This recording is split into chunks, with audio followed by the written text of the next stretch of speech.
고난주간 특별 새벽기도회 두 번째 날에도 함께해 주신 여러분들 주님의 이름으로 환영합니다. 함께 사도신경으로 우리의 신앙을 고백하겠습니다. 나는 전능하신 아버지 하나님, 천지의 창조주를 믿습니다. 나는 그의 유일하신 아들, 우리 주 예수 그리스도를 믿습니다.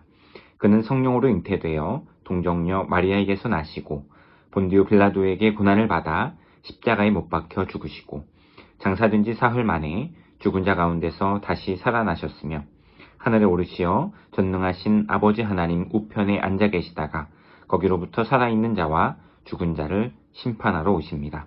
나는 성령을 믿으며 거룩한 공교회와 성도의 교제와 죄를 용서받는 것과 몸의 부활과 영생을 믿습니다. 아멘. 찬송가 373장 고요한 바다로 함께 찬양하겠습니다.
하나님의 말씀 요한복음 12장 1절부터 8절에 있는 말씀까지입니다. 제12장 6월절 엿새 전에 예수께서 베다니에 이르시니 이곳은 예수께서 죽은 자 가운데서 살리신 나사로가 있는 곳이라. 거기서 예수를 위하여 잔치할세 마르다는 일을 하고 나사로는 예수와 함께 앉은 자 중에 있더라. 마리아는 지극히 비싼 향유 곧 순전한 나드 한 건을 가져다가 예수의 발에 붓고 자기 머리털로 그의 발을 닦으니 향유 냄새가 집에 가득하더라.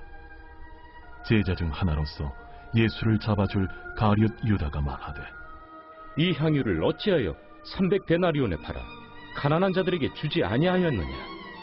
이렇게 말하면 가난한 자들을 생각함이 아니요 그는 도둑이라. 돈꾀를 맞고 거기 넣는 것을 훔쳐가미러라. 그를 가만두어 나의 장래할 날을 위하여 그것을 간직하게 하라. 가난한 자들은 항상 너희와 함께 있거니와 나는 항상 있지 아니하리라.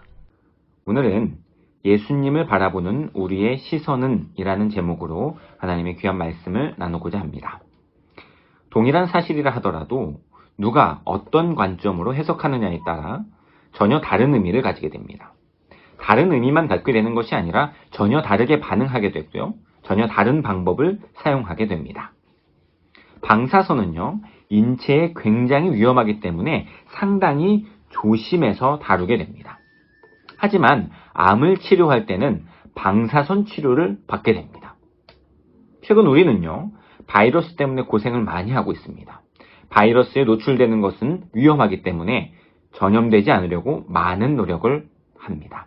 하지만 예방주사는요, 보통 바이러스균을 일부러 우리 몸 안에 넣는 행위입니다. 이처럼 어떻게 보느냐가 어떻게 행동하느냐랑 연결되어 있다는 것을 알 수 있습니다. 오늘 본문에서는 예수님을 바라보는 두 가지 관점을 소개하고 있습니다. 한 명은 마리아이고 한 명은 가룟 유다입니다. 두 사람의 관점에 대해서 함께 생각해보고 우리는 어떤 관점으로 예수님을 바라봐야 할지 함께 고민하는 시간이 되기를 바랍니다. 예수님은 유월절 엿새 전에 베다니로 가셨고요. 그곳에서는 예수님을 위한 잔치가 열렸습니다. 성경은 베다니를 나사로를 살린 곳이라고 표현하고 있습니다. 이 잔치는 죽은 나사로가 다시 살아난 것을 기뻐하고 축하하기 위해서 열린 것 같습니다. 하지만 이것은 겉으로 보이는 잔치의 이유이고요.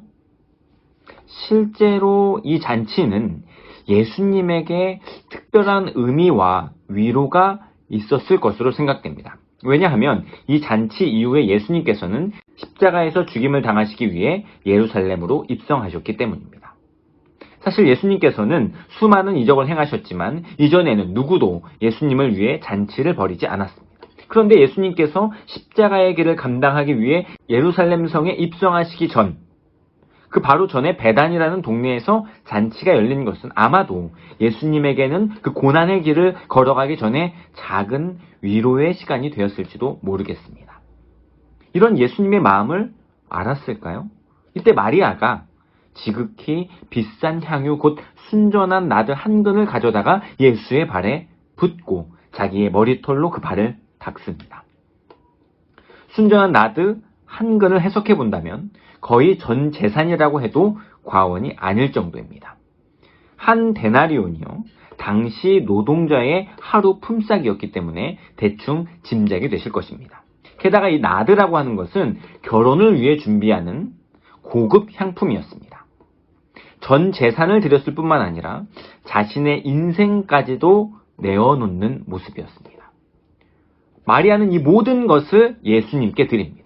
이것이 바로 마리아가 예수님을 바라보는 시선입니다. 자신에게 있는 그 어떠한 것보다 예수님을 가장 귀하게 바라보는 것이죠. 그것은 예수님께서 오라비 나사로를 살리실 때 선포하셨던 말씀 때문입니다. 예수님께서는 이렇게 말씀하셨죠. 나는 부활이요 생명이니 나를 믿는 자는 죽어도 살겠고 무릇 살아서 믿는 자는 영원히 죽지 아니하리라. 성경은요, 하나님을 떠나 살아가는 인생을 바라보면서 그 인생이 살아있지만 죽은 것이라고 표현합니다. 하지만 부활이고 생명이신 예수님을 믿으면 그 죽는 것이 당연한 인생이 사는 것이 당연한 인생으로 바뀐다는 것이죠. 예수님께서는 이 믿음의 확실한 보증이 되셨기 때문에 우리는 다시 그 죽을 인생으로 되돌아갈 수 없게 하는 능력이 바로 예수님의 부활의 능력이고 생명의 능력이었습니다. 마리아가요, 이 예수님의 부활의 능력, 생명의 능력을 바라본 것입니다. 그래서 그 부활과 생명을 나타내시기 위해 고난의 십자가를 향해 나아가시는 예수님의 걸음에 향유를 부었던 것입니다.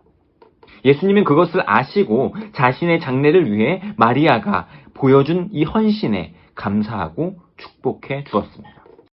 반면에요, 이 모습을 바라보며 못마땅하게 여긴 사람이 있었습니다. 그는 가룟 유다입니다.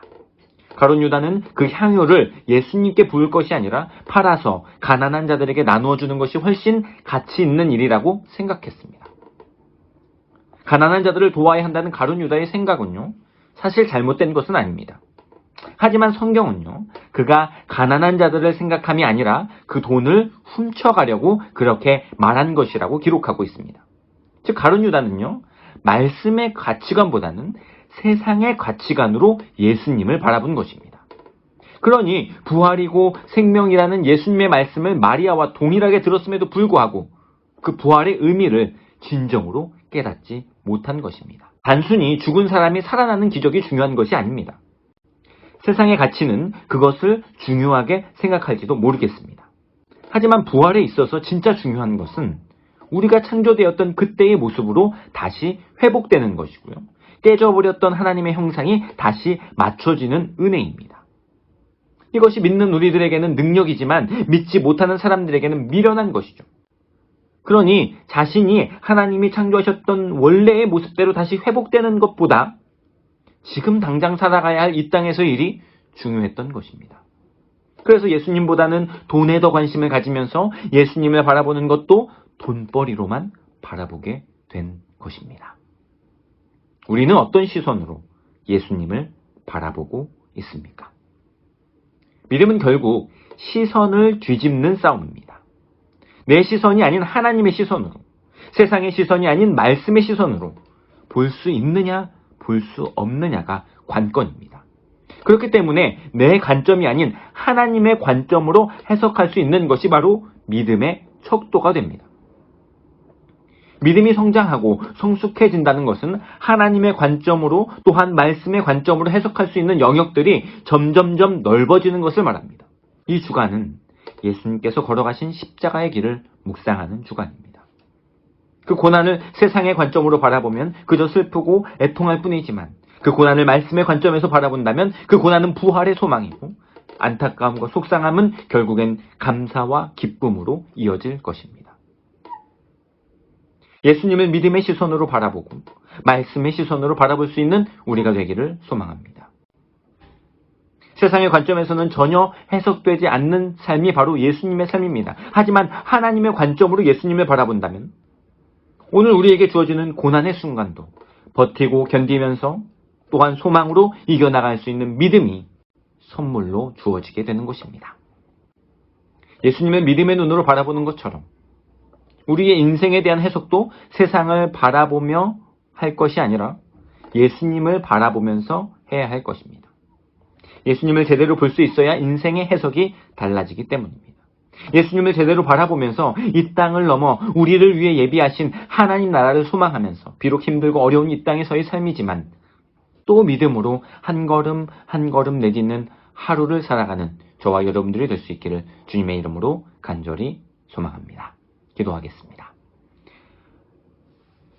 살아계신 아버지 하나님, 모두가 똑같이 예수님을 바라보고 있지만 어떤 사람은 세상의 관점으로 바라보면서 소망을 찾지 못해 여전히 절망 속에 살아갑니다.